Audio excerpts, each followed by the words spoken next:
வார்த்தைக்கு போகிறதுக்கு முன்னாடி ஜெப நிலையில் அவருடைய வார்த்தைக்காக காத்திருப்போம். ஜீசஸ் ஜீசஸ் தேங்க்யூப்பா. நன்றி ராஜா, நன்றி அப்பா. யா ராஃபா எலோஹீம் எல் ஷடாய் ஈரே அடோனாய் தம்மை வெளிப்படுத்துவே.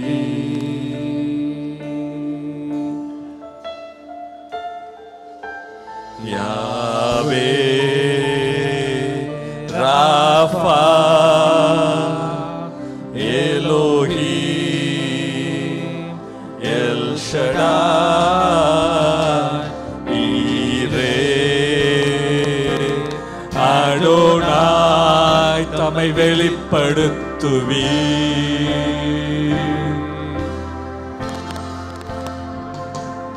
உங்க மகிமை இந்த இடத்தை நிரப்பியதே.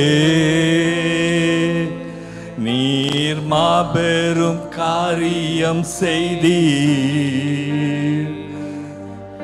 என் நம்பிக்கையை எழுப்ப வைத்தீர். யாவே ராஃபா எலோஹீம் எல் ஷடாய் ஈரே அடோனாய் தம்மை வெளிப்படுத்துவே. ஜீசஸ் அப்பா, உம்மை வெளிப்படுத்துங்க ராஜா. ஒவ்வொருவருக்கும் உமது மகிமையை வெளிப்படுத்துங்க, உமது பலனை நீங்க வெளிப்படுத்துங்க அப்பா. இந்த காலை வேளையில் புது அபிஷேகம், புது எண்ணெய் ஒவ்வொருவர் மேலும் கடந்து வருவதாக. புது கிருபைகள் ஒவ்வொருவர் மேலும் கடந்து வருவதாக அப்பா. புது வழி நடத்துதல்கள், புதிய பாதைகள் ஒவ்வொருவருக்கும் வெளிப்படுத்தப்படுவதாக. கர்த்தர் நீங்க அழைத்த அழைப்பின் மகிமையை நீங்க வெளிப்படுத்துகிறதுக்காக நன்றி செலுத்துகிறோம் அப்பா. ஒவ்வொருவர் மேலும் நீங்க வைத்திருக்கிற அழைப்பை, உன்னத நோக்கத்தை நீங்க நிறைவேற்ற போறதுக்காக நன்றி ராஜா. ஒவ்வொருவருக்கும் பலன் கொடுத்து சத்துவம் கொடுத்து நடத்துகிற தேவனே, உம்மை ஸ்தோத்தரிக்கிறோம் ஸ்தோத்தரிக்கிறோம் ராஜா. ஸ்தோத்திரம் ராஜா, ஸ்தோத்திரம் அப்பா. Thank you Lord, thank you Lord, thank you Lord, thank you அப்பா. நீர் வெளிப்படுத்துங்க, என்னை மறைத்து நீங்க வெளிப்படுத்துங்கப்பா. இயேசுவின் மூலம் பிதாவே, ஆமென் ஆமென். ஹல்லேலூயா. ரோமர் 15வது அதிகாரம் 13வது வசனம். ரோமர் 15:13 வசனம். பரிசுத்த ஆவியின் பலத்தினாலே உங்களுக்கு நம்பிக்கை பெருகும்படிக்கு நம்பிக்கையின் தேவன் விசுவாசத்தினால் உண்டாகும் எல்லாவித சந்தோஷத்தினாலும் சமாதானத்தினாலும் உங்களை நிரப்புவாராக. ஹல்லேலூயா. பரிசுத்த ஆவியின் பலம், நம்பிக்கை, விசுவாசம், சந்தோஷம், சமாதானம், இது எல்லாமே பவுல் எழுதின எல்லா நிருபங்கள்லையும் நம்ம பார்க்கலாம். ஒரு நிருபம் கூட விட்டு போகலை. எல்லா நிருபங்கள்லையும் இந்த பரிசுத்த ஆவியின் பலத்தை பற்றி அவர் எழுதியிருக்கிறார், நம்பிக்கையை பற்றி அவர் எழுதியிருக்கிறார், விசுவாசத்தை பற்றி அவர் எழுதியிருக்கிறார், சந்தோஷம் சமாதானத்தை பற்றி அவர் எழுதியிருக்கிறார். ஏன்னா ஒரு விசுவாசிக்கு அப்பாவை ஃபாலோ பண்ணுகிற, கர்த்தரை நம்பி இருக்கிற ஒரு விசுவாசிக்கு இந்த உலகத்தில் என்ன தேவை அப்படின்னா, முதலாவது தேவை பரிசுத்த ஆவியின் பலம், நம்பிக்கை, நம்பிக்கையின் தேவன் தருகிற விசுவாசம், சந்தோஷம், சமாதானம். இதுதான் முக்கியம் அப்படிங்கிறத பவுலுடைய ஒவ்வொரு நிருபத்திலையும் நம்ம பார்க்கலாம். எல்லா நிருபத்திலையும் அவர் எழுதியிருப்பார். உதாரணமாக பார்த்தீங்கன்னா ரோமர் 12:12 வாசிங்க. ரோமர் 12:12. நம்பிக்கையிலே சந்தோஷமாயிருங்கள், உபத்திரவத்திலே பொறுமையாயிருங்கள், ஜெபத்திலே உறுதியாய் தரித்திருங்கள். பாருங்க, நம்பிக்கையிலே சந்தோஷமாயிருங்க. இங்கே 2 வேர்டு வந்துருச்சு பாருங்க, நம்பிக்கை, சந்தோஷம். அப்படின்னா பவுலுக்கு உபத்திரவ காலமாக இருந்தாலும் சரி, கர்த்தர் ஆசீர்வதித்திருக்கிற காலமாக இருந்தாலும் சரி, உங்களுக்கு என்ன தேவை அப்படின்னா பரிசுத்த ஆவியின் பலன், நம்பிக்கை, சந்தோஷம், சமாதானம். இதனால உங்களை நிரப்பி இருக்கிறார். அதனால தான் பரிசுத்த ஆவியானவரை பற்றி சொல்லும்போது உள்ளான மனுஷனில் நம்ம நாளுக்கு நாள் பலப்படுகிறோம். அப்போ உள்ளான மனுஷனில் நீங்கள் பலப்படுறதுக்கு என்ன தேவை? சந்தோஷம் தேவை, நம்பிக்கை தேவை, பரிசுத்த ஆவியின் பலன் தேவை. அதுதான் சொல்லப்பட்டிருக்கு, பரிசுத்த ஆவியின் பலனை உங்களுக்கு அருளுகிற தேவன். ஏசாயா 40வது அதிகாரம் 26 31 வசனங்கள் வரைக்கும் நம்ம வாசிக்கலாம். உங்கள் கண்களை ஏறெடுத்து பாருங்கள், கண்களை ஏறெடுத்து பாருங்கள். அவைகளை சிருஷ்டித்தவர் யார்? யார்? அவர் அவைகளின் சேனையை லக்க திட்டமாக புறப்பட பண்ணி அவைகளை எல்லாம் பேர் பேராக அழைக்கிறவராமே. பேர் பேராக அழைக்கிறவராமே. அவருடைய மகாபலத்தினாலும், பாருங்க, அவருடைய மகாபலத்தினாலும், அவருடைய மகா வல்லமையினாலும், அவருடைய மகா வல்லமையினாலும் அவைகளில் ஒன்றும் குறையாமல் இருக்கிறது. அவைகளில் ஒன்றும் குறையாமல் இருக்கிறது. யாக்கோபே, யாக்கோபே, இஸ்ரவேலே, இஸ்ரவேலே, என் வழி கர்த்தருக்கு மறைவாயிற்று என்றும் என் நியாயம் என் தேவனிடத்தில் எட்டாமல் போகிறது என்றும் நீ சொல்வானே. பூமியின் கடையாந்தரங்களை சிருஷ்டித்த கர்த்தராகிய அநாதி தேவன் சோர்ந்து போவதும் இல்லை, இளைப்படைவதும் இல்லை. இதை நீ அறியாயோ? இதை நீ கேட்டதில்லையோ? அவருடைய புத்தி ஆராய்ந்து முடியாதது. சோர்ந்து போகிறவனுக்கு அவர் பலன் கொடுத்து சத்துவம் இல்லாதவனுக்கு சத்துவத்தை பெருக பண்ணுகிறார். இளைஞர் இளைப்படைந்து சோர்ந்து போவார்கள், வாலிபரும் இடறி விழுவார்கள். கர்த்தருக்கு காத்திருக்கிறவர்களோ புது பலன் அடைந்து கழுகுகளைப் போல செட்டைகளை அடித்து எழும்புவார்கள். அவர்கள் ஓடினாலும் இளைப்படையார்கள், நடந்தாலும் சோர்ந்து போகார்கள். கர்த்தருக்கு காத்திருக்கிறவர்களோ புது பலன் அடைந்து கழுகுகளைப் போல செட்டைகளை அடித்து எழும்புவார்கள். அவர்கள் ஓடினாலும் இளைப்படையார்கள், நடந்தாலும் சோர்ந்து போகார்கள். ஹல்லேலூயா. அங்கே வசனம் சொல்றீருக்கு 26வது வசனம், அவருடைய மகாபலத்தினாலும் மகா வல்லமையினாலும் அவைகளில் ஒன்றும் குறையாமல் இருக்கிறது. கர்த்தர் உங்களுக்கு அருளுகிற பலனும் சந்தோஷமும் உபத்திரவத்தின் வழியாக நடந்து போகும்போது, டெஸ்ட் வழியாக போயிட்டு இருக்கும்போதும் உங்களுக்கு கொடுக்கப்படுகிற ஆசீர்வாதம், உங்களுக்கு வர வேண்டிய ஆசீர்வாதம் ஒன்றும் குறையாமல் இருக்கிறது. மகாபலத்தினாலும் மகா வல்லமையினாலும். இந்த வசனத்தை நோட் பண்ணி வச்சுக்கோங்க. மகாபலத்தினாலும் மகா வல்லமையினாலும் அவைகளில் ஒன்றும் குறையாமல் இருக்கிறது. ஏன்னா யாக்கோபே இஸ்ரவேலேன்னு சொல்றார். ஏன் இஸ்ரவேலே அப்படின்னு சொல்லி விட்டுறலாமே? ஏன் யாக்கோபே அப்படின்னு சொல்லி விட்டுறலாமே? அது என்ன, யாக்கோபே இஸ்ரவேலே அப்படின்னு சொல்றாரு. இன்னொரு ஒரு இடத்துல 44வது அதிகாரம் ஏசாயா 44 பார்த்தோம்னா அங்கேயும் சொல்லியிருப்பாரு, யாக்கோபே இஸ்ரவேலே இவைகளை நினை, நீ என் தாசன், நீ என்னால் மறக்கப்படுவதில்லைன்னு சொல்லியிருக்கிறார். அப்போ நிறைய இடத்துல பார்த்தீங்கன்னா யாக்கோபே இஸ்ரவேலே, கர்த்தர் சிறையிருப்பை திருப்பும் போது யாக்கோபுக்கு களிப்பும் இஸ்ரவேலுக்கு மகிழ்ச்சியும் உண்டாகும். இன்னொரு இடத்துல பார்த்தீங்கன்னா யாக்கோபை மீட்டு இஸ்ரவேலை ரட்சிக்கிறார். யாக்கோபு இஸ்ரவேல், யாக்கோபு இஸ்ரவேல் தொடர்ந்து எல்லா இடத்துலையும் போட்டிருக்கு. ஏன் போட்டிருக்கு? யாக்கோபுனா எத்தன், இஸ்ரவேல்னா தேவனுடைய இளவரசர். அது மாத்திரம்தான் அதுக்கு அர்த்தமா அப்படின்னு பார்த்தீங்கன்னா இல்லை. யாக்கோபு அப்படின்னா பலவீனம் உள்ள, அல்லது பலவீனங்கள்னு வச்சுக்கலாம், ஏமாற்றங்கள்னு வச்சுக்கலாம். யாக்கோபுடைய வாழ்க்கை பார்த்தீங்கன்னா ஆரம்பமே பலவீனத்தோடு தான் ஆரம்பிக்குது. எத்தன், ஏமாற்றுகிறவன், இப்படி தான் அவனுடைய வாழ்க்கை போகுது. போகிற இடங்கள்லாம் ஏமாற்றுகிறான், கடைசியில் ஏமாற்றப்படுகிறான், ஏமாற்றங்களை சந்திக்கிறான். பார்த்தீங்கன்னா யாக்கோபு அங்கே கல்யாணம் ஆகுது, காலையில் எந்திரிச்சு பார்த்தா ஏமாற்றம், லேயால். யாக்கோபுடைய லிஸ்ட்டில் லேயால் கிடையாதுங்க, ஆனால் ஆண்டவருடைய லிஸ்ட்டில் லேயால் இருக்கா. நமக்கு என்னன்னு தெரியாது, ஆனால் ஆண்டவர் எல்லாவற்றையும் தீர்மானம் பண்ணி வச்சிருக்கிறார். அது எப்படி தீர்மானம் பண்ணி வச்சிருக்கிறார் அப்படின்னா, ரோமர் 9 தெளிவாக போட்டிருக்குது, தேவனுடைய தீர்மானத்தின்படி தெரிந்து கொள்ளப்பட்டவர்கள். அப்போ நீங்கள்லாம் யார் அப்படின்னா தேவனுடைய தீர்மானத்தின்படி தெரிந்து கொள்ளப்பட்டவர்கள். அதுக்கப்புறம் அந்த வசனம் சொல்லுது, நான் ஏசாவை வெறுத்தேன், யாக்கோபையோ சிநேகித்தேன். இன்னொரு ஒரு இடத்துல பார்த்தீங்கன்னா யாக்கோபை நான் வெறுத்து விடவில்லை, ஏன்னா அவர் சிநேகிக்கிறார், உங்களை அவர் சிநேகிக்கிறார். அவர் ஏசாவை வெறுத்தார். காரணம் என்னன்னா அவருடைய தீர்மானத்தின்படி அவர் தெரிந்து கொள்ளலை. ஏசாவை பற்றி என்னென்ன வாக்குத்தத்தங்கள் இருக்குது யோசிச்சு பாருங்க அப்படின்னா, முதல்ல கொடுக்கப்படுகிற வாக்குத்தத்தமே மூத்தவன் இளையவனை சேவிப்பான். இது வாக்குத்தத்தமா இல்லை யாக்கோபுக்கு கொடுக்கப்பட்ட வாக்குத்தத்தமா? உங்களுக்கு எதிராக இருக்கிறவங்களுக்கு ஒரு காரியம் சொல்லப்பட்டதுன்னா அது உங்களுக்கு சாதகமாக முடிகிறதுக்காக சொல்லப்பட்டிருக்குது. உங்களை பற்றி தான் அங்கே சொல்லப்பட்டிருக்கே தவிர அவங்கள பற்றி உங்ககிட்ட சொல்லலை. காரணம், நீங்கள் தெரிந்து கொள்ளப்பட்டவர்கள். யாக்கோபே அப்படின்னா பலவீனம் உள்ளவனே, ஏமாற்றப்பட்டவனே, ஏமாற்றங்கள் நிறைந்திருந்தவனே, உன்னுடைய வாழ்க்கை எனக்கு நல்லா தெரியும், உன்னை அழைத்த நாளில் இருந்து பார்த்துருக்கிறேன், உன்னுடைய வாழ்க்கை எனக்கு நல்லா தெரியும், நீ ஏமாற்றப்பட்டிருக்கிற, நீ பலவீனமாக இருக்கிற.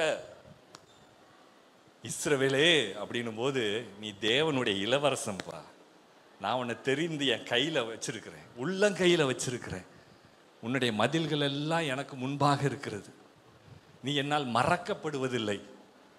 அப்போ இஸ்ரவேலை குறித்து சொல்லும்போது நீ மறக்கப்படுகிறவன் அல்ல, நீ ஜெயம் பெறுகிறவன். அது யாக்கோபுக்கு சொன்ன 2 வார்த்தை மாதிரி இஸ்ரவேலுக்கு சொல்லப்பட்டிருக்கு. என்னன்னா, வாக்கு தத்தத்தை உடையவன், சுதந்தரிக்கிறவன். அப்போ வாக்கு தத்தத்தை உடையவன், சுதந்தரிக்கிறவன் ஆகிய நீ ஒருபோதும் மறக்கப்படுவதில்லை. உங்களை குறித்து என்ன வாக்கு தத்தம் அவர் சொல்லியிருக்கிறாரோ அந்த வாக்கு தத்தத்தை நீங்கள் பெற்றிருக்கிறீங்க, அதை சுதந்தரிக்க போறீங்க. ஏன் அப்படின்னா, கர்த்தர் சொல்லிட்டாரு, தேவனுடைய இளவரசன் கையில் அதிகாரத்தை கொடுக்காம மற்ற யார் கையில் நான் கொடுக்க போறேன்? தேவனுடைய இளவரசனாய் உங்கள் கையில் அதிகாரத்தை கொடுக்காம, உங்கள் கையில் சுதந்தரிப்பை கொடுக்காம வேற யார் கையில் நான் கொடுக்க போறேன்? நீ அதுக்கு தகுதி இல்லாத நாளில் தான் இருந்த. ஆனால் தேவனோடும் மனிதனோடும் போராடி மேற்கொண்டாய். அதற்கு பிறகு நீ இஸ்ரவேலாய் மாறினாய். தேவனோடும் மனிதனோடும் போராடி மேற்கொண்டவனே, நீ சுதந்தரித்துக்கொள், நீ ஆசீர்வாதத்தை பெற்றுக்கொள், நீ வாக்குத்தத்தங்களை சுதந்தரித்துக்கொள் என்று சொல்லுகிறார். உங்களை பார்த்து இன்னைக்கு சொல்லுகிறார், நீங்கள் பெற்றிருக்கிற வாக்குத்தத்தங்கள் அதை நீ போய் சுதந்தரித்துக்கொள் அப்படின்னு சொல்கிறார். நீங்கள் பெற்றுக்கொண்ட வாக்குத்தத்தங்கள் எல்லாம் கிணத்துல போட்டது போல இருக்குதுன்னு நீங்கள் நினைக்கிறீங்க. அது கிணத்துல போடலை, ஆண்டவருடைய இருதயத்தில் போடப்பட்டிருக்குது. அந்த வாக்குத்தத்தம் மறக்கப்படுவதே கிடையாது. உபாகமம் 4:31 போட்டு சொல்லப்பட்டிருக்குது. அது போடுங்க, உபாகமம் 4:31. உன் தேவனாகிய கர்த்தர் இரக்கமுள்ள தேவனாய் இருக்கிறபடியால் அவர் உன்னை கைவிடவும் மாட்டார், உன்னை அழிக்கவும் மாட்டார், உன் பிதாக்களுக்கு தாம் ஆணையிட்டு கொடுத்த உடன்படிக்கையை மறக்கவும் மாட்டார். கிணத்துல போடலைங்க உங்க வாக்கு தத்துவம், ஆண்டவருடைய இருதயத்தில் போடப்பட்டிருக்குது. அவர் உள்ளங்கையில் எழுதி வச்சிருக்கிறார். உங்களை அவ்வளோ சீக்கிரம் மறந்துடுவாரா? அவ்வளோ சீக்கிரம் உங்களை விட்டுருவாரா? ஆண்டவரை விட்டுருங்க விட்டுருங்கன்னு ஒரு வேளை யாரோ ஒருத்தங்க ஜெபம் பண்ணலாம், அவ்வளோ சீக்கிரம் விடமாட்டார். அவர் திட்டத்தை நிறைவேற்றி முடிக்கும் மட்டும். அவர் உங்களை கைவிடுகிற தேவன் அல்ல, சொன்னதை செய்து முடிக்கும் மட்டும் அவர் உங்களை கைவிடவே மாட்டார். இயேசு கைவிடார், ஒருபோதும் கைவிடார். ஏன்னா வசனம் சொல்லியிருக்கு தெளிவா, உன் தேவனாகிய கர்த்தர் இரக்கமுள்ள தேவனாய் இருக்கிறபடியால் அவர் உன்னை கைவிட மாட்டார். இரக்கம் அப்படின்னும் போது இன்னொரு வார்த்தையும் சொல்லலாம், தயவு. தேவனுடைய தயவு உங்க மேல இருக்குது. தேவனுடைய தயவு அப்படி இருந்துச்சுன்னா என்ன நடக்கும்? நீங்க எதிர்பாராததை எதிர்பாருங்க, நீங்க எதிர்பாராத காரியத்தை எதிர்பாருங்க, அது அற்புதமா இருக்கும். உங்க வாழ்க்கையில நடக்கிறதெல்லாம் டிவைன் ஃபேவர்ல நடக்கும். உங்க வாழ்க்கையில நடக்கிறதெல்லாம் தெய்வீக தயவினால நடக்கும். மனுஷன் உங்களை பார்த்து ஒரு வார்த்தை சொல்லி இருக்கலாம், அந்த வார்த்தையை ஆண்டவர் குப்பையில தூக்கி போட்டிருப்பார். மனுஷன் உங்களை பார்த்து சொன்ன வார்த்தை நிறைவேறாதுங்க. உங்களை பற்றி ஆண்டவர் என்ன சொன்னாரோ அதுதான் நிறைவேறும். மனுஷன் சொன்ன வார்த்தைக்கு நேர் எதிராக செய்கிறவர் தான் நம்ம ஆண்டவர். உங்களை அவ்வளோ சீக்கிரத்தில் கைவிட மாட்டார். வசனம் தெளிவாக சொல்லுது, அவர் உன்னை கைவிடவும் மாட்டார், உன்னை அழிக்கவும் மாட்டார். டாக்டர் ஏதோ ரிப்போர்ட் எழுதி கொடுத்துருக்கலாம், அவர் உன்னை அழிக்க மாட்டார். உன் பிதாக்கள் தாம் ஆணையிட்டு கொடுத்த உடன்படிக்கையை மறக்கவும் மாட்டார். என்ன ஆணையிட்டு கொடுத்தார்? தேசத்தை, கால் மிதிக்கிற தேசத்தெல்லாம் வச்சுக்கப்பான்னு சொல்றாரு. அதுதான் வாக்கு தத்துவம். வாக்கு தத்தத்தை அவர் மறக்கவும் மாட்டார். உங்களை குறித்து சொன்ன வாக்கு தத்தத்தை அவர் மறக்கவும் மாட்டார். பாருங்க, தேவன் கொடுக்கிற பலன் வாக்கு தத்தத்தை சுதந்தரிக்கிறதுக்கு உங்களுக்கு உதவி செய்கிறது. தேவன் கொடுக்கிற பலன் வாக்கு தத்தத்தின் வழியாக நடக்கும்போது உங்களுக்கு எதிராக வருகிற பிரச்சனைகளை முறியடிக்கிறதுக்கு உதவி செய்கிறது. அதனால தான் தேவனுடைய பலன் உங்களுக்கு அணு தினமும் கொடுக்கப்படுகிறது. சாத்ராக், மேசாக், ஆபேக் நேகு 3 பேரும் அந்த கூட்டத்தோட கூட்டமாக நிற்கிறாங்க. நேபுகாத் நேச்சார் நிற்கிறான், சிலையை பார்த்து வணங்குன்னு சொல்கிறான். எல்லா கூட்டமும் குனியுது, இந்த 3 தலை மட்டும் நிற்குது. காரணம், அது கர்த்தருடைய பலன். எந்த சூழ்நிலையிலும் எவ்வளவு கூட்டத்துக்கு மத்தியிலும் எல்லாரும் விழுந்து போனாலும் உங்கள் வாழ்க்கையில் அவர் சொன்ன வார்த்தை விழுந்து போகாது. அது தலை நிமிர்ந்து தான் நிற்கும். லேவியராகமம் சொல்லுது, என்னை தலை நிமிர பண்ணுகிற கர்த்தர். அப்போ உங்களை தலை நிமிர பண்ணுகிறவர் தலை குனிய வைக்க மாட்டார், உங்களை வாளாக்க மாட்டார், அவர் தலையாக்குவார். அப்போ உங்களுக்கு குறித்த சொன்ன வாக்கு தத்தங்கள் ஒருபோதும் தரையில் விழுவது கிடையாது. நேபுகாத் நேச்சார் பார்த்தா இவங்களுக்கு மட்டும் எப்படி இந்த பலன் வந்துச்சு? அது உள்ள இருக்கிற உள்ளான பலன், ஆவியானவர் தருகிற பலன். பரிசுத்த ஆவியினாலே உங்களுக்கு பலன் பெருகும்படி அந்த நம்பிக்கையை நீங்கள் தினந்தோறும் வளர்க்க ஆரம்பிச்சிங்கன்னா அந்த பலன் எந்த அக்கினிக்குள்ளே போனாலும் உங்கள் காலும் கருகாது, கையும் கருகாது, உங்களுடைய முழு சரீரமும் கருகாது. அதை பற்றின சின்ன வாசனை கூட அதில் மேலே படாது.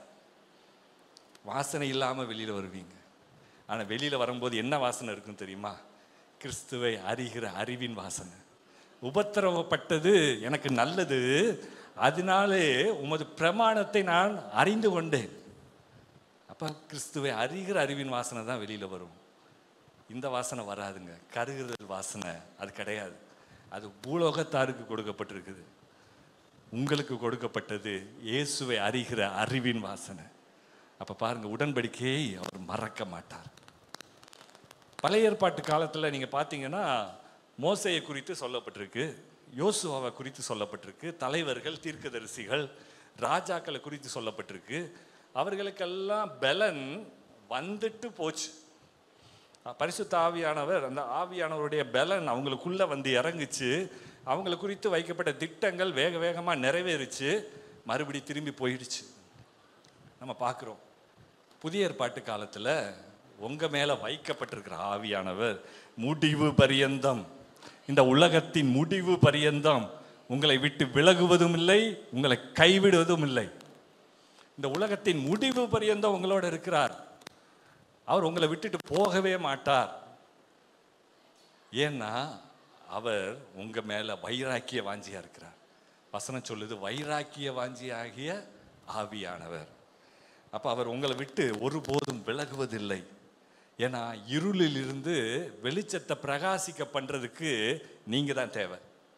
இந்த உலகத்துக்கு வெளிச்சத்தை கொண்டு போறதுக்கு நீங்க தான் தேவை.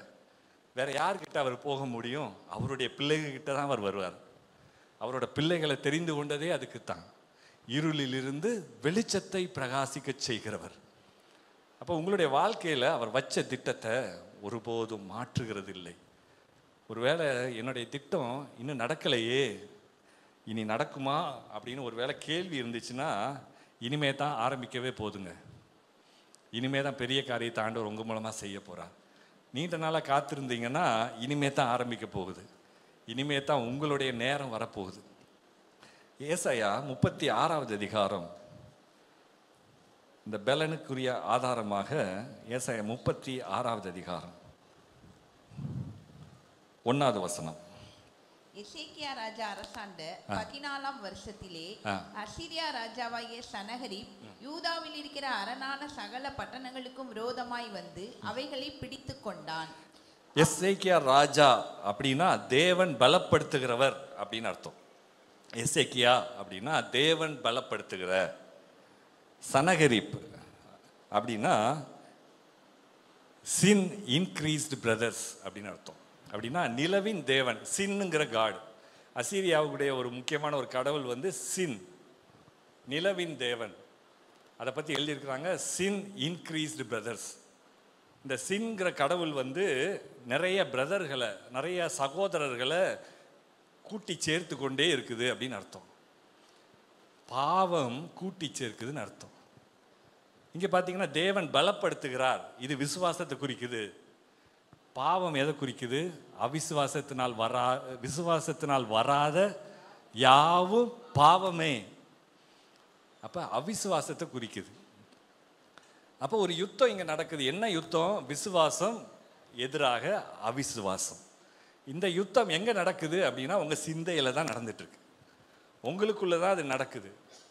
தினந்தோறும் சபையில் வரோம், சபையில் வந்து பாடுறோம், மான்கால்களை தந்தீர் ஐயா, மதில்களை தாண்டிடுவேன். வீட்டுக்கு போனவொடனே பிரச்சனையை பார்த்தோடனே மதிலை தாண்டுவோமா, ஆண்டவரே எனக்கு உதவி செய்யுங்கன்னு சொல்கிறோம். ஆண்டவரே கன்ஃபியூஸ் ஆயிடுறாருங்க. விசுவாசமாக பேசுகிறீங்களா அவிசுவாசமாக பேசுகிறீங்களா? ஆண்டவரே கன்ஃபியூஸ் ஆக்கிடுறோம், அப்படி தானே?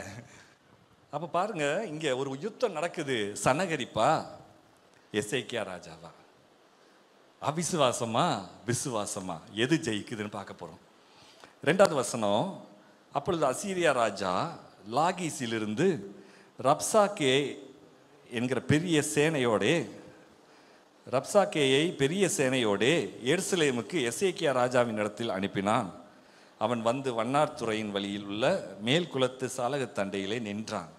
இப்போ பாருங்க, ரப்சாக்கேவை அவர் அனுப்பிச்சு வைக்கிறார். அதுக்கு அடுத்த வசனத்தில் நம்ம பார்க்குறோம், இவர் எலியாக்கீம் முதலான விசாரிப்புக்காரர்களை இவரும் அனுப்பிச்சு வைக்கிறார். இவங்க 2 பேருக்கும் இடையில இப்போ வாக்குவாதம் நடக்குது, இல்லைன்னா பேச்சுவார்த்தை நடக்குது. 4வது வசனம், ரப்சாக்கே அவர்களை நோக்கி, அசீரியா ராஜாவாகிய மகாராஜாவானவர் உரைக்கிறதும் நீங்கள் எசேக்கியாவுக்கு சொல்ல வேண்டியதும் என்னவென்றால், நீ நம்பியிருக்கிற இந்த நம்பிக்கை என்ன? அடியே பிசாசு நம்பிக்கையில தாங்க அடிக்கிறான். நீ நம்பி இருக்கிற இந்த நம்பிக்கை என்ன? என்ன நம்பிக்கை? கர்த்தர் பலப்படுத்துகிறார், கர்த்தர் என்ன விடுவிப்பாருங்கிற நம்பிக்கை. இந்த நம்பிக்கையை நீ நம்பிக்கிட்டு ஏன் இன்னும் நின்றுக்கிட்டு இருக்கிறீங்க? எங்க பலத்தை பாருன்னு வந்து சொல்ல வந்திருக்கிறான். ஆரம்பிச்ச உடனே சாத்தானுடைய வாய்ஸ், சாத்தானுடைய சத்தமா வந்து நிற்கிறான் அசீரியா. 38:20 எசேக்கியேல்ல நம்ம பார்த்தோம்னா அங்க போட்டிருக்குது, அசீரியா ராஜா நெருக்கினான், அவன் பலத்தை கொடுக்கிறவன் அல்ல. அந்த வசனம் பாருங்க, எசேக்கியேல் பிரசன்னத்தினால் சமுத்திரத்து மச்சங்களும் ஆகாயத்து பறவை 2 நாளாகமம் 28:20. 2 நாளாகமம் 28:20. அசிரியாவின் ராஜாவாகிய தில்காத் பில்நேசர் அவனிடத்தில் வந்தான், அவனை நெருக்கினானே அல்லாமல் அவனை பலப்படுத்தவில்லை. தெளிவாக சொல்லியிருக்குது, அவனை நெருக்கிறவன் அசீரியா ராஜா, அவன் பலப்படுத்துகிறவன் அல்ல. அப்போ உங்களுடைய வாழ்க்கையில் பிசாசு என்ன செய்கிறான்னா, தினந்தோறும் பிரச்சனைகளை கொண்டு வந்து அம்பு எஞ்சு உங்களை நெருக்கிறான். சூழ்நிலையில் பார்க்குறோம், ஃபுல்லாக நெருக்கிட்டு இருக்கிற சூழ்நிலைகளை நம்ம பார்க்குறோம். வசனம் நமக்கு தெளிவாக சொல்லுது, நான் உங்களை சுற்றி அக்கினி மதிலாக இருப்பேன். இந்த மாதத்தோட வாக்கு தத்துவமும் அதான், நான் உங்களை சுற்றி அக்கினி மதிலாக இருப்பேன். வெளியிலிருந்து ஒரு அம்பு உள்ளே வராதுங்க. அவன் நெருக்கிறதுக்கு அம்பு எஞ்சிச்சுனாலும் அந்த அம்பு உள்ளே வராது. நீங்கள் தான் என்ன செய்யணும், உள்ளே இருந்து அம்பு எய்யணும். வெளியிலிருந்து அம்பு எய்யாத பாதுகாப்பு ஆண்டவர் கொடுத்துட்டார், தற்காத்து வச்சிருக்கிறார். எபேசியர் 6வது அதிகாரத்தில் நம்ம பார்க்குறோம், விசுவாசம் எனும் கேடகத்தை பிடித்தவர்கள் ஆவியின் பட்டயத்தை எடுத்தவர்கள். விசுவாசம் என்னும் கேடகம்னா தற்காப்பு. உங்களை சுற்றி அக்கினி மதில வச்சிருக்கிறாருன்னா தற்காப்பு பண்ணி வச்சிருக்கிறார். இப்போ நீங்கள் என்ன செய்யணும்னா, எடுத்து அடிக்கணும். தற்காத்ததிலிருந்து தாக்குகிற ஒரு அபிஷேகம் உங்கள் எல்லாருக்கும் இந்த நாளில் ஒரு தாக்குகிற அபிஷேகம் கர்த்தர் உங்கள் மேலே வச்சிருக்கிறார். தாக்குகிற அபிஷேகம். என்ன தாக்குகிற அபிஷேகம்? யார் பாதிக்கப்பட்டிருக்கிறாங்களோ, யார் சூழ்நிலைகளில் வியாதிகளில் பாதிக்கப்பட்டிருக்கிறாங்களோ, அந்த வியாதியை பார்த்து நீங்கள் பேசும்போது அற்புதங்கள் நடக்கும். அந்த சூழ்நிலைகளை பார்த்து பேசும்போது விடுதலை உண்டாகும். இது தாக்குகிற அபிஷேகம். அக்கினி மதிலுக்குள்ள இருந்து தாக்குகிறோம், அக்கினி மதிலுக்குள்ள இருந்து ஜெயத்தை கூறுகிறோம். அப்படின்னா அந்த வசனம் தெளிவாக உங்களுக்கு சொல்லப்பட்டிருக்கிறது. இஸ்ரவேலே அப்படின்னா அவன் சுதந்தரிக்கிறவன், அவன் வாக்கு தத்தத்தை ஜெயமாக்குகிறவன். அப்படின்னா நீங்கள் வாக்கு தத்தத்தை பெற்றுக்கொண்டவர்கள் மாத்திரம் இல்லை, ஜெயம் பெறுகிறவர்கள். அப்போ இந்த இடத்துல நம்ம தெளிவாக பார்க்குறோம், நீ நம்பி இருக்கிற இந்த நம்பிக்கை என்ன? அதுக்கு அடுத்த வசனம், யுத்தத்துக்கு மந்திர ஆலோசனையும் வல்லமையும் உண்டென்று சொல்லுகிறாயே. பாருங்க, யுத்தத்துக்கு மந்திர ஆலோசனையும், இது வசனம் ஏசாயா 36:5. யுத்தத்துக்கு மந்திர ஆலோசனையும் வல்லமையும் உண்டென்று சொல்லுகிறாயே. அது வாய்ப்பேச்சே அன்றி வேறல்ல. நீ என்னை விரோதிக்கும்படி யார் மேல் நம்பிக்கை வைத்திருக்கிறாய்? அவன் கேட்குறான் பாருங்க, திரும்ப திரும்ப நம்பிக்கையில் தான் அடிக்கிறான். இன்னொரு விஷயம் சொல்கிறான், யுத்தத்துக்கு மந்திர ஆலோசனையும் வல்லமையும் உண்டென்று சொல்லுகிறாயே. ஆனால் நம்ம பார்க்குறோம், ஏசாயா 40வது அதிகாரம் 26வது வசனம் போடுங்க. நான் ஏற்கனவே குறித்து வைக்க சொன்னேன் இல்லையா? அவருடைய மகா பலத்தினாலும் அவருடைய மகா வல்லமையினாலும் அவைகளில் ஒன்றும் குறையாமல் இருக்கிறது. அவருடைய மகா பலத்தினாலும் அவருடைய மகா வல்லமையினாலும் ஒன்றும் குறையாமல் இருக்கிறது. இப்ப இந்த வசனத்துக்கு வாங்க. மந்திர ஆலோசனையும் வல்லமையும். அவனுடைய பாஷையில் அவன் சொல்றான் மந்திர ஆலோசனை வல்லமை. நம்ம பாஷையில் அது என்ன அப்படின்னா அவருடைய மகாபலம், அவருடைய மகா வல்லமை. அதனால யுத்தமே வந்தாலும் உங்களுக்கு எதிராக நின்னாலும் அது நிற்க முடியாது. உனக்கு எதிராய் உருவாக்கப்படும் எந்த ஆயுதமும் வாய்க்காதே போகும். உனக்கு எதிராய் நீதியில் எழும்புகிற எந்த நாவையும் நீ குற்றப்படுத்துவாய். இது அவரால் தெரிந்து கொள்ளப்பட்ட ஊழியக்காரர்களுடைய சுதந்திரம். இஸ்ரவேலே அப்படின்னு சொன்னார் இல்லையா, அவர்களுடைய சுதந்திரம். ஆவிக்குரிய இஸ்ரவேலரேன்னு சொன்னார் இல்லையா, அது உங்களுடைய சுதந்திரம். நீங்க வாக்கு தத்தத்தை பெறவும் அதை சுதந்திரிக்கவும் அழைக்கப்பட்டிருக்கிறீங்க. ஜெயம் பெறுகிற ஒரு ஆசீர்வாதத்தில் அழைக்கப்பட்டிருக்கிறீங்க. கிறிஸ்துவுக்குள் எப்பொழுதும் எல்லா நேரங்களிலும் வெற்றி சிறக்க பண்ணுகிற கர்த்தர் அவர் உங்களுக்குள்ள வாசமா இருக்கிறார். உள்ளான மனுஷன்ல நாளுக்கு நாள் அவரோட பலப்படுறதுக்கு அழைச்சிருக்கிறார். அடுத்த வசனம் பாருங்க, 6வது வசனம். இதோ நெறிந்த நாணல் கோலாகிய அந்த எகிப்தை நம்புகிறாய், அதன் மேல் ஒருவன் சாய்ந்தால் அது அவன் உள்ளங்கையில் பட்டு உருவிப்போம். இதோ நெறிந்த நாணல் ஆகிய எகிப்தை நம்புகிறாய். எகிப்து எப்படின்னா எஸ்கேப் ஆகிற பார்ட்டி. அதான் தெளிவாக போட்டிருக்கு, உங்கள் கையில் பட்டா பட்டு உருவி போயிடும். எத்தனை எஸ்கேப் ஆகிற பார்ட்டிகளை நீங்கள் பார்த்துருக்குறீங்க. ஹெல்ப் பண்ணுறேன்னு சொல்லியிருப்பாங்க, எஸ்கேப் ஆகி ஓடி போயிடுவாங்க. மனுஷனை நம்புறதுக்கு அந்த மனுஷன் எம்மாத்திரம். வசனம் தெளிவாக சொல்லுது, மனுஷனை நம்புகிறதுக்கு அந்த மனுஷன் எம்மாத்திரம். நாசியில் சுவாசம் உள்ள மனுஷன் எம்மாத்திரம். அப்படின்னா இங்கே ஒரு 2 நம்பிக்கைகளை குறித்து சொல்லப்பட்டிருக்குது. ஒன்று மனுஷனை நம்புகிற நம்பிக்கை, ஒன்று தேவனை நம்புகிற நம்பிக்கை. 2 கொரிந்தியர் 1வது அதிகாரத்தில் சொல்லியிருக்கிறது. பவுல் சொல்றாரு, 2 வகையான நம்பிக்கையை சொல்றாரு. ஒன்று அற்று போகிற நம்பிக்கை. பிழைப்போம் என்கிற நம்பிக்கை அற்று போகத்தக்கதாக மரணம் வரும் என்று நிச்சயித்திருந்தோம். ஆனால் நாங்கள் எங்களை மரித்தோரிலிருந்து எழும்ப பண்ணுகிற தேவன் மேல் நம்பிக்கையாக இருந்ததுனால அவர் எங்களை தப்புவிக்கிறார், இன்னும் தப்புவிக்கிறார். பிரச்சனைகள்ல இருந்து தப்புவித்தார், இன்னும் தப்புவிக்கிறார். வியாதிகள்ல இருந்து தப்புவிக்கிறார், இன்னும் தப்புவிக்கிறார். பிசாசு எய்கிற அக்னி ஆஸ்தங்களிலிருந்து தப்புவித்தார், இன்னும் தப்புவிக்கிறார். அப்படின்னா எகிப்தை நம்பாதீங்க அப்படின்னு அங்கே தெளிவாக போட்டிருக்கு. பிலீஃப் எங்கே இருக்கணும்? மத்தேயு 9வது அதிகாரம் பார்த்தீங்கன்னா நீங்கள் வீட்டில் படித்து பாருங்கள். அங்கே 2 வீடை பற்றி சொல்லப்பட்டிருக்கும். ஒன்று மண் மேலே கட்டப்பட்ட வீடு, இன்னொன்று கண்மலை மேலே கட்டப்பட்ட வீடு. மண் மேலே கட்டப்பட்ட வீடு அப்படின்னா மண்ணான மனுஷன்னு அர்த்தம். மண்ணான மனுஷன் மேலே கட்டியிருக்கிற ஒரு நம்பிக்கை. இன்னொன்று கண்மலையாகிய கிறிஸ்துவின் மேல் கட்டப்பட்டிருக்கிற ஒரு நம்பிக்கை. இதில் எந்த நம்பிக்கையில் நம்ம இருக்கிறோம்?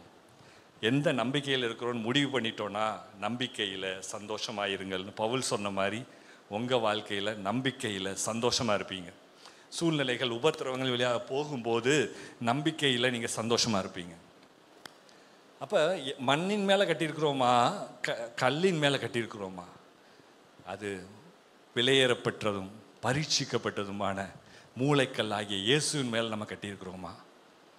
அப்போ உங்களுடைய வாழ்க்கை கிறிஸ்துவின் மேல் கட்டப்பட்ட ஒரு அனுபவம். அதான் அங்கே போட்டிருக்கு. அங்கே எகிப்தை நம்பாதீங்க. 7வது வசனம், நீ என்னிடத்தில் நாங்கள் எங்கள் தேவனாகிய கர்த்தரை நம்புகிறோம் என்று சொல்லுவாயாகில் அவருடைய மேடைகளையும் அவருடைய பலிபீடங்களையும் அல்லவோ எசேக்கியா அகற்றி யூதாவையும் எருசலேமை நோக்கி இந்த பலிபீடத்தின் முன் பணியுங்கள் என்றானே. நம்ம ஊர்லேயும் சரி இந்தியாவிலையும் சரி வாயில் வடை சுடுறவங்கன்னா நமக்கு நல்லாவே தெரியும். இங்கேயும் வடை தான் சுடுறான். என்ன சுட்டான் அப்படின்னா மேடைகளையும் பலிபீடத்தையும் இந்த எசேக்கியா அகற்றிட்டான். தேவனுடைய மேடைகள் தேவனுடைய பலிபீடங்களை அகற்றிட்டான்ப்பா. அப்போ தேவனுக்கே விரோதமாக போயிட்டான். அங்கே அவன் அப்படி செஞ்சிட்டான்னா தேவன் அவனுக்கு விரோதமாக தானே இருப்பார். அப்போ அவனுக்கு எப்படி வெற்றியை கொடுப்பாரு? நிறைய நேரத்தில் நம்மளுடைய வாழ்க்கையிலையும் பிசாசு இப்படி தான் பேசுகிறானா? நீ காலையில் ஜெபம் பண்ணியா? காலையில் பைபிள் படிச்சியா? தேவன் சொன்னார், நீ செஞ்சியா? அப்புறம் எப்படி உனக்கு வெற்றி கிடைக்கும்? காலையில் ஆரம்பித்த உடனே பேச ஆரம்பிச்சிடறான். இல்லை, கர்த்தர் தம்முடைய ஜனங்களை ஒருபோதும் கைவிட மாட்டார். பிசாசு சொல்கிற வார்த்தையெல்லாம் நீங்கள் நம்பாதீங்க. அவர் உங்களை எழுப்பினார்னா அதிகாலையிலே நீங்கள் எந்திரிச்சிடுவீங்க. அதிகாலையிலேயே நான் அவரை தேடினேன். அவர் இளைப்படைந்தவனுக்கு ஆறுதலான வார்த்தையை கொடுக்க எனக்கு கல்விமானி நாவை தந்திருக்கிறார். அப்படின்னா அவர் உங்கள்கிட்ட செயல்படும் போது அவரே எல்லாத்தையும் செஞ்சிடறார். நீங்கள் கஷ்டப்படவே தேவையில்லை. நிறையா சூழ்நிலையில் நம்ம அப்படித்தான் இருக்கிறோம். யோசிக்கிறது எல்லாம் அந்த பொய்யவே நம்பிட்டு இருக்கிறோம். அவன் ஆரம்பத்திலே ஆரம்பிச்சிட்டானே, ஆதி ஆகமத்திலே 3ஆவது அதிகாரத்திலே ஆரம்பிச்சிட்டான் பொய் சொல்கிறதுக்கு. பொய்யின் பிதாவாகவே அவன் இருக்கிறான். அதுக்கடுத்து பாருங்க 8வது வசனம். நான் உனக்கு 2000 குதிரைகளை கொடுப்பேன், நீ அவைகள் மேல் ஏறத்தக்கவர்களை சம்பாதிக்க கூடுமானால் அசீரியா ராஜாவாகிய என் ஆண்டவனோட சபதம் கூறு. சரிப்பா, நீ உன் நம்பிக்கையை நீ வச்சுக்க. இப்போ எங்கள் பலம் என்னன்னு பார்த்தியா? 2000 குதிரை நான் தரேன். நீ வேணா உனக்கு ஆட்களை கொடு, சண்டை போடுவோம், நீ ஏறி வா, சபதம் கூறுறியா? சில நேரம் உங்களுடைய சிந்தையில் இந்த போராட்டம் ஓடும். உன் பலம் என்ன? நீ அந்த ஒரு வாக்குத்தத்தம் சொன்னாங்கன்னு சொல்லி அந்த வாக்குத்தத்தத்தை பிடிச்சிக்கிட்டு தொங்கிக்கிட்டே இருக்கியே, உன்னோட பலத்தை கொஞ்சம் பாரு அப்படின்னு உங்கள் வாழ்க்கையில் பிசாசு போராடிக்கிட்டே இருக்கிறத நீங்கள் பார்ப்பீங்க. ஆனால் ஒன்று தெரியும், என்னை பலப்படுத்துகிற கிறிஸ்துவினாலே எல்லாவற்றையும் செய்ய எனக்கு பலன் உண்டு.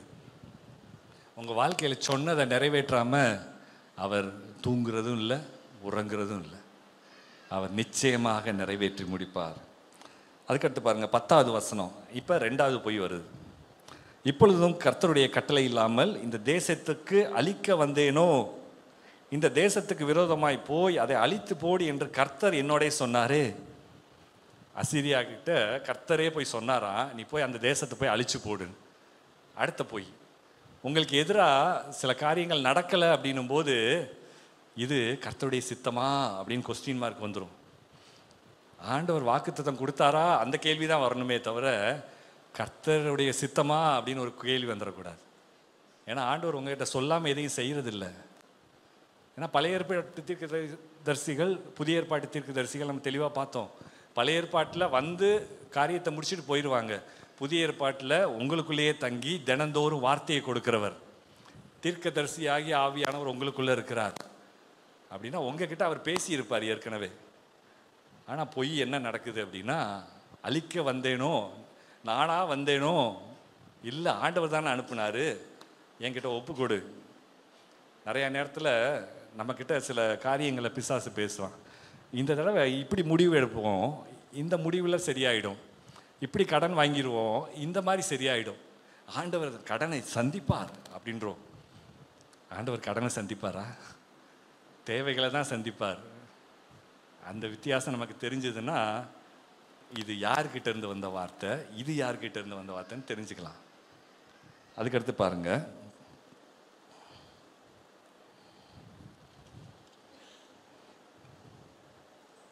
15வது வசனம், 14வது வசனம் பாருங்க. 14, எசேக்கியா உங்களை வஞ்சியாதபடிக்கு பாருங்கள், அவர் உங்களை தப்புவிக்க மாட்டான்.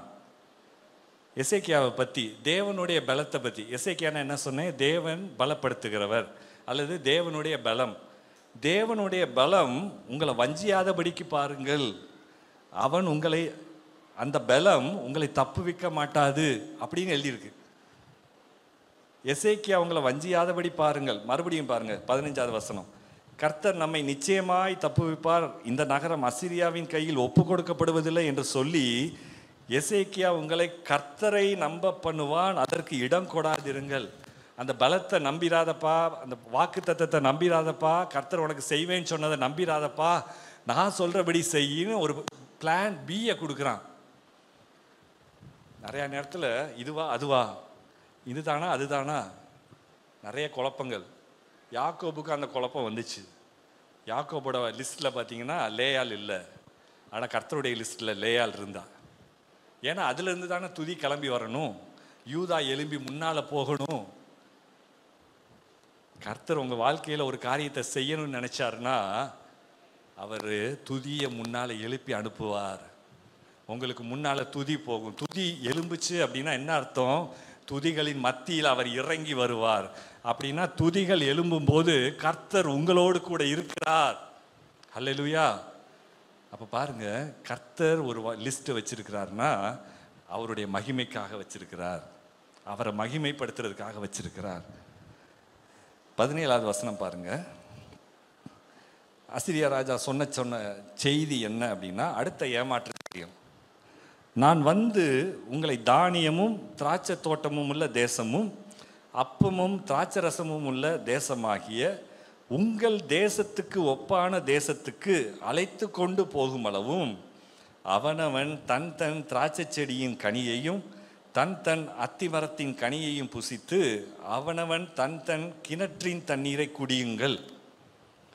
பாருங்க, அவனவன் தன் தன் திராட்சை செடியின் கனியை, எங்க நீங்கள் இருக்கிற இடம் அங்கேயே இருந்து குடிங்க, நான் வந்து உங்களை மீட்டுட்டு போவேன்.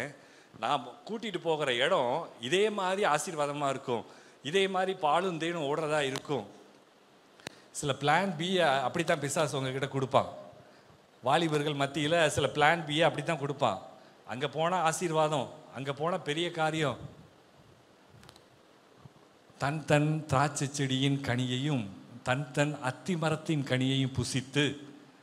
இந்த வார்த்தை இஸ்ரவேல் தேசத்தில் கலோக்கியெல்லாம் பேசுகிற வார்த்தை. அவங்க அதிகமாக பேசுகிற ஒரு வார்த்தையில் இந்த வார்த்தை ஒன்று.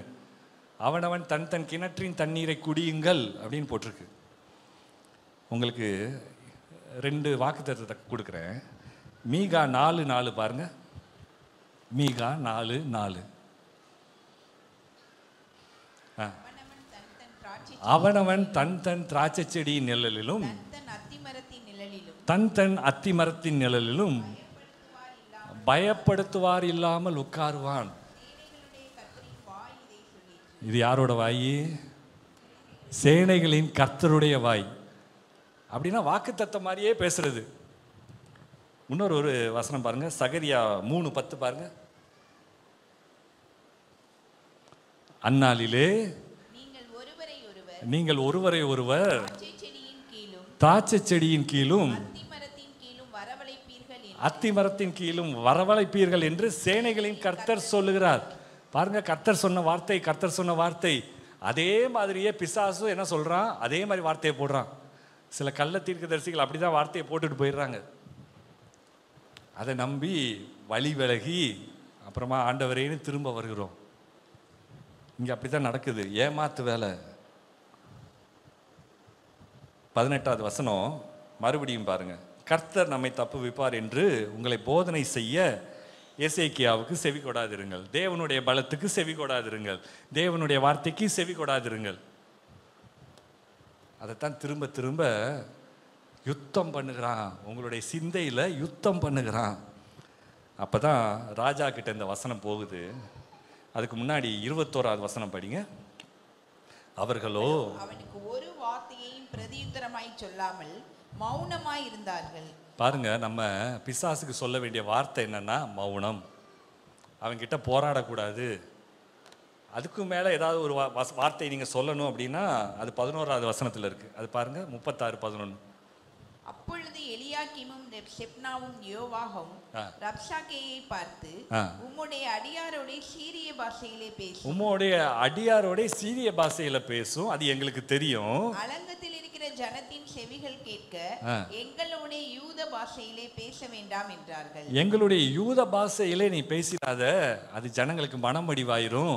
எங்க கிட்ட நீ பேசிரு, சீரிய பாஷையிலேயே பேசிடு, எங்களுக்கு தெரிஞ்ச பாஷையில நீ பேசு அப்படின்னு சொல்லி பிசாசு கிட்ட சொல்ற மாதிரி இங்க இருக்கு காரியம். பிசாசுக்கு இந்த பாஷையில பேசக்கூடாது, அதுக்கு வேற ஒரு பாஷை ஆண்டவர் கொடுத்திருக்கிறார். இலைப்படைந்தவனுக்கு கொடுக்கப்பட்டிருக்கிற இலைப்பாறுதலின் பாஷை. உள்ளான மனுஷன்ல நீங்க எப்பெல்லாம் பலம் வேணும் நீங்க நினைக்கிறீங்களோ அந்நிய பாஷையில பேச ஆரம்பிங்க. இந்த ஜெனரேட்டர் ஸ்டார்ட் பண்ணி விட்டுருங்க. கொஞ்சம் கொஞ்சமாக ஜெனரேட்டர் ஸ்டார்ட் ஆனோடனே தண்ணி வந்து நிறையும், பார்த்தீங்களா? அது மாதிரி உங்களுக்குள்ள பலன் வந்து அப்படி நிறைஞ்சிக்கிட்டே இருக்கும். நீங்கள் பேசுகிறத பார்த்து பிசாசு பேசுகிறத நிறுத்திட்டு அவன் போயிடுவான். ஏன்னா அவனுக்கு இந்த பாஷையும் புரியாது, ஒன்றும் தெரியாது. அவனுக்கு தெரிஞ்சதெல்லாம் ஏமாத்துற பாஷை. அந்த பாஷைக்கு விரோதமாக நீங்கள் பேச வேண்டியது அந்நிய பாஷை. அவனுக்கு மௌனமாக இருந்து காரியத்தை சாதிக்கணும், அந்நிய பாஷை பேசி காரியத்தை சாதிக்கணும். அப்போ மௌனமாக இருந்தார்கள். நீங்கள் மௌனமாக இருந்தால் கர்த்தர் எழுந்து யுத்தம் பண்ணுகிறார். அப்போ உங்கள் வாழ்க்கையில் இருக்கிற எல்லா யுத்தத்துக்கும் ஒரே பதில் என்னென்னா, கர்த்தர் வந்து யுத்தம் பண்ணுகிறார். ராஜாவாகிய எசேக்கியா கிட்ட கேட்ட உடனே, இதை பற்றி சொன்ன உடனே வார்த்தையை கேட்கறதுக்காக ஏசாயா கிட்ட ஆள் அனுப்புகிறார். அங்கேருந்து வார்த்தை வருது பாருங்க, 6வது வசனம் 37:6. அப்பொழுது ஏசாயா அவர்களை நோக்கி, அசீரியா ராஜாவின் ஊழியக்காரர் என்னை தூஷித்ததும் நீர் கேட்டதுமான வார்த்தைகளினாலே பயப்படாதேயும். ஆண்டவர் சொல்லுகிற முதல் வார்த்தை பயப்படாதேயும். அடுத்த வார்த்தை, இதோ அவன் ஒரு செய்தியை கேட்டு தன் தேசத்துக்கு திரும்புவதற்கான ஆவியை நான் அவனுக்குள் அனுப்பி அவனை அவன் தேசத்திலே பட்டயத்தால் விழப்பண்ணுவேன் என்று கர்த்தர் உரைக்கிறார் என்பதை உங்கள் ஆண்டவரிடத்தில் சொல்லுங்கள் என்றான். பாருங்க, வார்த்தை வந்துச்சு, பலன் வந்துருச்சு. பக்கத்துல பார்த்து சொல்லுங்க, வார்த்தை வந்துருச்சு, பலன் வந்துருச்சு. பலன் வந்துருச்சுன்னா அதுதான் வெற்றி. பலன் வந்துருச்சுன்னா ஜெயம் வந்துருச்சுன்னு அர்த்தம். நீங்கள் அந்நிய பாஷை பேசிகிட்டு இருக்கும்போதே உங்களுக்குள்ளே தெரியும், பார்த்துருக்கீங்களா, ஒரு டிஃப்ரென்ஸ் தெரியும். திடீர்னு நீங்களாக சிரிச்சுக்குவீங்க. என்னென்னா பலன் ஏறுது உங்களுக்குள்ள. ஆவியானுடைய ஊற்று தண்ணீர் நிரம்ப நிரம்ப பலன் வந்து அதிகமாகும். அப்படி நீந்த ஆரம்பிப்பீங்க கொஞ்சம் நேரத்தில். அப்போ ஆவியானுடைய பலனுக்குள்ளே நம்ம வளரணும். உள்ளான மனுஷனில் நாளுக்கு நாள் புதிதாக்கப்படணும். அப்போ பலன் வருதுன்னா உள்ளான மனுஷனில் புதிதாக்கப்படுகிறீங்க. ஒரு 4 வகையான பலனை மட்டும் நான் சொல்லி நான் முடிக்கிறேன். 2 நாளாகமம் 14வது அதிகாரத்தில் பலன் வந்துச்சுன்னா என்ன நடக்குது? 2 நாளாகமம் 14வது அதிகாரம்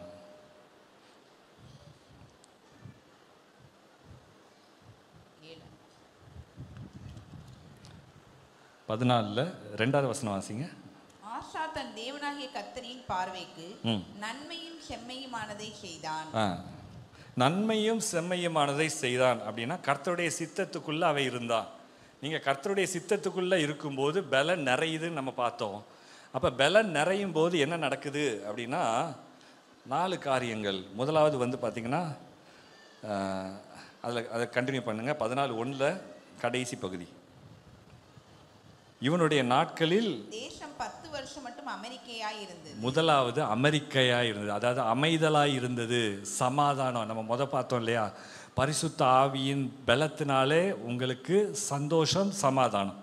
இங்கே அதுதான் போடப்பட்டிருக்கு. அமெரிக்கை என்கிற பலம், அமைதி என்கிற பலம்.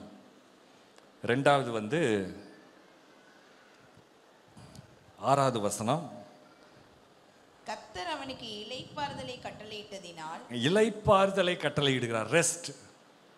நீங்களா யுத்தம் பண்ணி எதையும் சாதிக்க போகிறதில்ல. கர்த்தரை யுத்தம் பண்ண விட்டுட்டு நீங்கள் பார்த்துக்கிட்டு இருக்கிறீங்க, அதான் ரெஸ்ட். அப்படின்னா நம்ம சும்மாவே சோம்பேறியாக இருக்கணும் அப்படின்லாம் இல்லை. கர்த்தருடைய வார்த்தை வந்துருச்சு போர்வை எடுத்துக்குவோம் அப்படின்லாம் இல்லை. கர்த்தர் சொல்லுகிறத செஞ்சுட்டே இருக்கணும். அப்போ தான் வந்து பலனை பார்க்க முடியும். அப்போ கர்த்தர் அவனுக்கு இளைப்பாறுதலை கட்டளையிட்டார். அது 2வது பலன். 3வது பலன் பாருங்க, 7வது வசனம். அவன் யூதாவை நோக்கி, தேசம் நமக்கு முன்பாக அமர்ந்திருக்கையில் அமைதியாய் இருக்கையில் நாம் இந்த பட்டணங்களை கட்டி அவைகளுக்கு அலங்கங்கள், கோபுரங்கள், வாசல்கள் உண்டு பண்ணி. பாருங்க, கட்டுகிற நாட்டுகிற அபிஷேகம். நீங்க நிறைய குடும்பத்தை கட்டி எழுப்ப போறீங்க. நீங்க நிறைய குடும்பத்தை சபைகள்ல நாட்ட போறீங்க. அதான் கட்டவும் நாட்டவும் உள்ள அபிஷேகம். அப்போ பலன் வரும்போது உங்களுடைய சிந்தை அமைதியாக மாறிடுது, உங்களை சுற்றி இருக்கிற இடம் சமாதானமாக மாறிடுது. இளைப்பாறுதல் ஆண்டவர் கட்டளை இடுகிறார். அதனால நீங்கள் என்ன செய்கிறீங்கன்னா கட்டவும் நாட்டவும் எழும்புறீங்க. உங்கள் ஊழிய பாதையில் நீங்கள் எழும்புகிறீங்க. அதுதான் பலனுடைய 3வது பலன். பலன் தருகிற, கர்த்தருடைய பலன் தருகிற 3வது பலன். அடுத்து வந்து 4வது வந்து அந்த 7வது வசனத்திலே கடைசி 2 லைன் பாருங்களேன். அப்படியே கட்டினார்கள், அவர்களுக்கு காரியம் வாய்த்தது. அல்லேலூயா, அவர்களுக்கு காரியம் வாய்த்தது. எதெல்லாம் உங்க வாழ்க்கையில நடக்காம இருந்துச்சோ அங்க காரியம் வாய்க்கிறத நீங்க பார்ப்பீங்க. அப்ப 4 வகையான புது பலன் இன்னைக்கு உங்களுக்கு கொடுக்கிறார். 1 அமைதல், 2வது இளைப்பாறுதல், 3வது கட்டுகிற நாட்டுகிற அபிஷேகம், 4வது கட்டினார்கள், காரியம் வாய்த்தது. உங்களுடைய வாழ்க்கையில் எதெல்லாம் வாய்க்கலைன்னு நினச்சிட்டு இருக்கிறீங்களோ இன்னையிலிருந்து அது வாய்க்க ஆரம்பிக்கிறது, காரியம் மாறுதலாய் முடிகிறது. அப்போ கட்ட உங்களுக்கு கர்த்தர் பலன் கொடுத்திருக்கிறார், உங்களை நாட்டுவதற்கு கர்த்தர் பலன் கொடுத்திருக்கிறார், உங்களை காரியம் வாய்க்க செய்கிறதுக்கு கர்த்தர் பலன் கொடுத்திருக்கிறார். அப்படின்னா புது பலன் பெற்றவர்கள் எப்படி இருப்பாங்க? கர்த்தருக்கு காத்திருக்கிறவர்களோ கழுகுகளைப் போல செட்டைகளை அடித்து எழும்புவார்கள். அவர்கள் ஓடினாலும் இளைப்படைய மாட்டார்கள், நடந்தாலும் சோர்ந்து போக மாட்டார்கள். ஒரு ஹல்லேலூயா சொல்லலாமா? ஹல்லேலூயா, ஹல்லேலூயா. ஸ்தோத்திர ராஜா, நன்றி அப்பா, உம்மை ஸ்தோத்தரிக்கிறோம். நல்ல பிதாவே, உம்மை ஸ்தோத்தரிக்கிறோம் ராஜா. சோர்ந்து போகிறவனுக்கு பலனையும் சத்துவம் இல்லாதவனுக்கு சத்துவத்தையும் கொடுக்கிற எங்கள் சர்வ வல்லமையுள்ள தேவனே, இந்த நாளில் நீர் எங்கள் மேலே ஒரு புது பலன்களை கட்டளையிட்டு இருக்கிறீங்களே, அதுக்காக நன்றி செலுத்துகிறோம் ராஜா. அப்பா, எங்களுடைய எல்லைகள் எங்கும் அமைதல், எங்களுடைய எல்லைகள் எங்கும் இளைப்பாறுதல், எங்களுடைய எல்லைகள் எங்கும் கட்டுகிறதும் நாட்டுகிறதுமான அற்புத அடையாள ஊழியங்கள், அப்பா எங்களுடைய எல்லைகள் எங்கும் கட்டுகிறது நாட்டுகிறதுமான ஆசீர்வாதங்கள் எங்களுடைய எல்லைகளுக்குள்ள வருவதாக. அப்பா நன்றி ராஜா, நன்றி அப்பா. நாங்கள் செய்கிற கையிட்டு செய்கிற காரியங்கள் எல்லாம் வாய்ப்பதாக கர்த்தர் நீங்கள் வாய்க்க செய்வதற்காக ஸ்தோத்திரம். நாங்கள் கட்டுவோம், அது வாய்க்கும். நாங்கள் செய்கிற காரியங்கள் யாவும் வாய்க்கும். கர்த்தர் நீர் எங்களோடு கூட இருந்து செய்கிற காரியம் பயங்கரமாக இருக்கும். பலம் உள்ளவனுக்காகிலும் பலன் அற்றவனுக்காகிலும் நீர் உதவி செய்வது லேசான காரியம். கர்த்தர் நீர் எங்கள் வாழ்க்கையில் பலனை கொடுத்து பலனற்று இருந்த யாக்கோபை அப்பா தேவனுடைய இளவரசனாக மாற்றி வாக்குத்தத்தத்தை சுதந்தரிக்க செய்து அப்பா ஜெயம் பெற்றவனாக மாற்றுகிற தேவனே உம்மை ஸ்தோத்தரிக்கிறோம். எங்கள் வாழ்க்கையில் ஜெயத்தையும் வாக்குத்தத்தத்தை சுதந்தரிக்கிற ஆசீர்வாதத்தையும் நீர் இப்பொழுது அருளி கொண்டு இருப்பதற்காக நன்றி ராஜா. நீர் எங்களை குறித்து சொன்ன வார்த்தைகள் ஒவ்வொன்றும் ஆமென்றும் ஆமேன் என்று நிறைவேறுவதாக. கர்த்தர் நீர் ஒவ்வொருவரையும் தொட்டு ஆசீர்வதிப்பதற்காக நன்றி செலுத்துகிறோம். ஒவ்வொருவர் மேலும் புது அபிஷேகம், புது எண்ணெய், புது கிருபை இப்பொழுது ஊற்றப்படுவதாக. கர்த்தருடைய மகிமை கடந்து வருவதாக. அப்பா இவர்கள் போகிற இடமெல்லாம் கர்த்தருடைய மகிமையை சுமந்து செல்வார்களாக. இவர்களை பார்க்கிறவர்கள் இயேசுவை பார்க்கும்படியான அபிஷேகம் அப்பா இவர்களோடு கூட எப்பொழுதும் நடத்தி செல்வதாக என்று நாங்கள் வேண்டுகிறோம்ப்பா. நீர் ஆசீர்வதிங்கப்பா, நீர் நடத்துங்கப்பா. யாவே ராஃபா எலோஹீம் எல் ஷடாய் ஈரே அடோனாய் தம்மை வெளிப்படுத்துவீர். Thank you Jesus. அப்படியே எழுந்து நிற்போமா? Thank you Jesus. எரேமியா 17ஆம் அதிகாரம் 7ஆம் வசனத்திலிருந்து நம்ம வாசிக்க கேட்போமா? எரேமியா 17ஆம் அதிகாரம் 7வது வசனம் 7-8. But blessed is the one who trusts in the Lord, whose confidence is in him. They'll be like a tree planted by the water that sends out its roots by the stream. It does not fear when heat comes. Its leaves are always green. It has no worries in year of drought and never fails to bear fruit. கர்த்தர் மேல் நம்பிக்கை வைத்து கர்த்தரை தன் நம்பிக்கையாக கொண்டிருக்கிற மனுஷன் பாக்கியவான். அவன் தண்ணீர் அண்டையிலே நாட்டப்பட்டதும் கால்வாய் ஓரமாக தன் வேர்களை விடுகிறதும் உஷ்ணம் வருகிறதை காணாமல் இலை பச்சையாயிருக்கிறதும் மழை தாழ்ச்சியான வருஷத்திலும் வருத்தமின்றி தப்பாமல் கனி கொடுக்கிறதுமான மரத்தை போல் இருப்பான். தன்னை வாக்குத்தத்தமும் யாருக்குன்னா அவரை நம்பிக்கையாய் கொண்டிருக்கிற மனுஷன். உங்கள் சூழ்நிலை இன்னைக்கு எப்படி இருக்கலாம்? உங்களுக்கு விரோதமாக இருக்கலாம். இன்னைக்கு கோலியாத்தை போல சில சத்தங்கள் உங்கள் இருதயத்தில் உங்கள் சூழ்நிலையில் கேட்டுக்கொண்டிருக்கலாம். ஆனால் அது மத்தியிலே உங்கள் நம்பிக்கை அவர் பேரில் வைங்க. ஆண்டவரே, எப்படி என் சூழ்நிலை இருந்தாலும் என் கண்கள் உம்மையே நோக்கி கொண்டிருக்கிறது. My eyes are fixed on you. என் கண்கள் சூழ்நிலை மேலே இல்லை, அவர் மேலே அவருடைய வார்த்தையின் மேலே வைங்க. அவரை நோக்கி பார்த்து நம்ம சொல்ல, ஆண்டவரே எப்படிப்பட்ட சூழ்நிலையிலையும் என் நம்பிக்கை உங்க மேல இருக்கு. Thank you Jesus. எண்ணற்ற தடைகள் வந்தாலுமே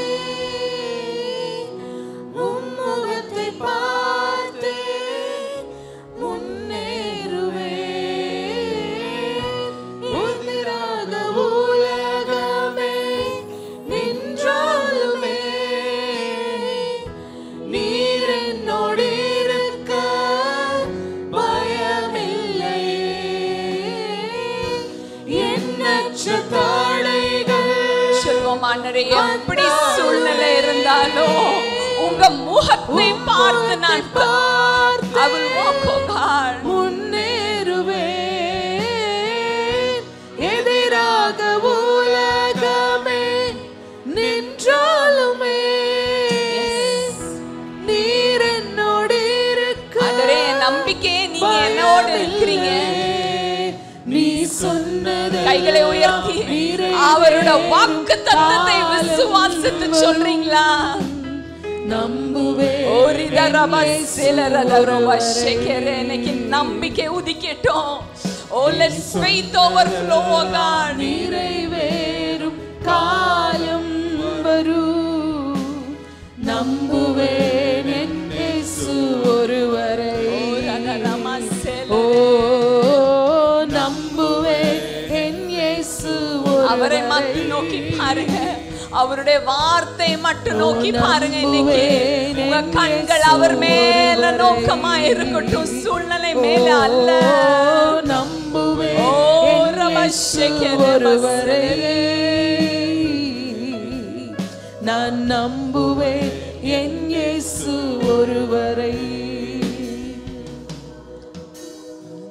அதற்கு எனக்கென்றும் சர்வ வல்லவர் கூட உண்டு. தளராமல் வனாந்திரத்தில் யாத்திரை செய்வேன் நம்பிக்கையோடு. சொல்றீங்களா அவரை பார்த்து? நம்புவதற்கு ஆண்டவரே, எனக்கு இந்த உலகத்துல எதுவுமே இல்லப்பா, எல்லாமே நாணலா இருக்கு, மணலா இருக்கு. ஆனா என் நம்பிக்கை உங்க மேல இருக்கு. தளராமல் வனாந்திரத்தில் யாத்திரை செய்வேன் நம்பிக்கையோடு. என்னை விசாரிப்பார், என்னை போஷிப்பார், எந்தன் தேவைகள் எல்லாம் சந்திப்பார். துக்க நாளில் கைவிடாமல் தம் சிறகின் நிழலில் மறைப்பார். என்னை விசாரிப்பார், என்னை போஷிப்பார், எந்தன் தேவைகள் எல்லாம் சந்திப்பார். துன்ப நாளில் கைவிடாமல் தம் சிறகின் நிழலில் மறைப்பார். கைகளை உயர்த்தி ஆண்டவரே, எனக்கு நம்புறதுக்கு எதுவுமே ஆதாரம் இல்ல. நான் ஒண்ணே ஒண்ணு இருக்கு, உம்முடைய வாக்குத்தத்தம், உம்முடைய நாமம், உம்முடைய சமூகம். ஓ தளராமல் வனாந்திரத்தில் யாத்திரை செய்வேன் நம்பிக்கையோடு. நீ சொன்னதெல்லாம் நிறைவேறும் காலம் வரும். ரெண்டு கைகளும் அவருக்கு அர்ப்பணிச்சு ஒரு நம்பிக்கை அடையாளமா கைகளை உயர்த்தி உங்க கண்கள் அவர் மேல வைத்து சொல்லுங்க, ஆண்டவரே, வாக்குத்தத்தம் தான் மட்டும் என் ஆதாரம், அது மட்டும் தான் என் நம்பிக்கை. இன்னைக்கு நம்பிக்கை உதிக்கட்டும். ஓ நம்பிக்கை, let faith arise, let hope arise. ஓ நீங்க தனியா இல்ல, அவர் உங்களோடு இருக்கிறார், அவரோட வாக்குத்தத்தம் இருக்கு.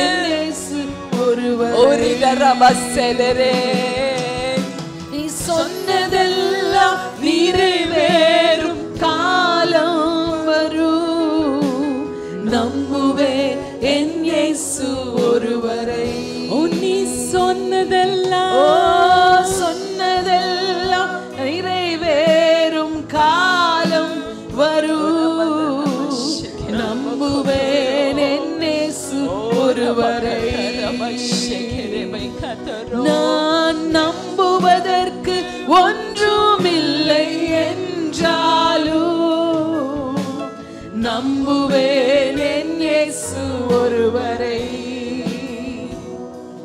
நான் நம்புவதற்கு ஒன்றுமில்லை என்றாலும் நம்புவேன் என் இயேசு ஒருவரை. ஆண்டவரே, உங்களே நம்பி இருக்கிறோம். உம்மையே நம்பி இருப்பதால் எங்களை பூரண சமாதானத்தோடு நீங்க காத்துக்கொள்வீங்க. எங்க கண்கள் உம்மையே நோக்கி இருக்கிறது. எங்களை வலைக்கு நீங்களாக்குவீங்க. உம்மை நோக்கி பார்த்த முகம் பிரகாசம் அடையும், வெட்கப்பட்டு போவதில்லை. அவட்ட சொல்லுங்க, ஆண்டவரே நான் உங்களை நம்பி இருக்கேன்ப்பா, உங்க வாக்குத்தத்தத்தை நம்பி இருக்கேன். சூழ்நிலை அல்ல, சில நபர்கள் அல்ல. இவங்க வந்துட்டாங்கன்னா சரியாயிரும். நீங்க சில நபர்களை குறித்து நீங்க நினைச்சிருக்கலாம், இவங்க எனக்கு ஹெல்ப் பண்ணிட்டாங்கன்னா என் சூழ்நிலை மாறிடும். நான் இன்னைக்கு ஆண்டவர் நம்மளோடு பேசியிருக்கிறாரு. எரேமியா 17ஆம் அதிகாரத்தில் பார்த்தீங்கன்னா, cursed is a man who puts his faith on another man. இன்னொரு மனுஷனை நம்புவது, that's a curse. அது ஒரு கண்ணி, that's a snare. நான் இன்னைக்கு எங்க கண்கள் உண்மையே நோக்கமா இருக்குது. Eyes are fixed on you. Thank you Jesus. ஆண்டவரே, உங்க வாக்குத்தத்தம் நிறைவேறும். நீங்க பொய் சொல்ல மனுஷன் அல்ல, மனம் மாற மனுபுத்திரனும் அல்ல. நீங்க அவருக்கு காத்துருங்க. புது பலன் அடைந்து கழுகை போல உயர பறப்பீங்க. You'll fly like eagles. Thank you Jesus. உமக்கு நன்றி அப்பா, உன் வாக்குத்தத்தத்துக்காக நன்றி. அதுக்கு அர்ப்பணிக்கிறோம். ஆண்டவரே, உங்களுடைய ஜனங்களோடு இந்த வாரம் முழுவதும் கூட இருங்க.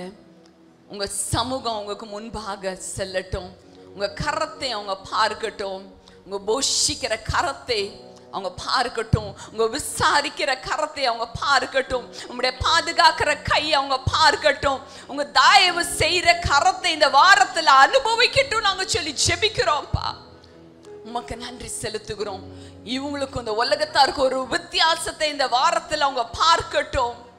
Let there be a difference. எப்படி எகிப்துக்கும் இஸ்ரவேல் ஜனங்களுக்கு ஒரு வித்தியாசம் இருந்ததோ, உமக்கும் உம்மை சேவிக்கிறவங்களுக்கும் மற்றவங்களுக்கும் ஒரு வித்தியாசம் உண்டாவதாக நாங்க சொல்லி ஜெபிக்கிறோம்ப்பா.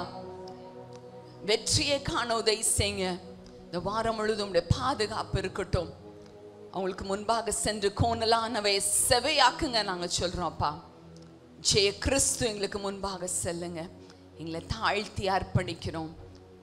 நாங்கள் உண்மையே நம்பி இருக்கிறோம். இயேசுவின் நாமத்தில் பிதாவே.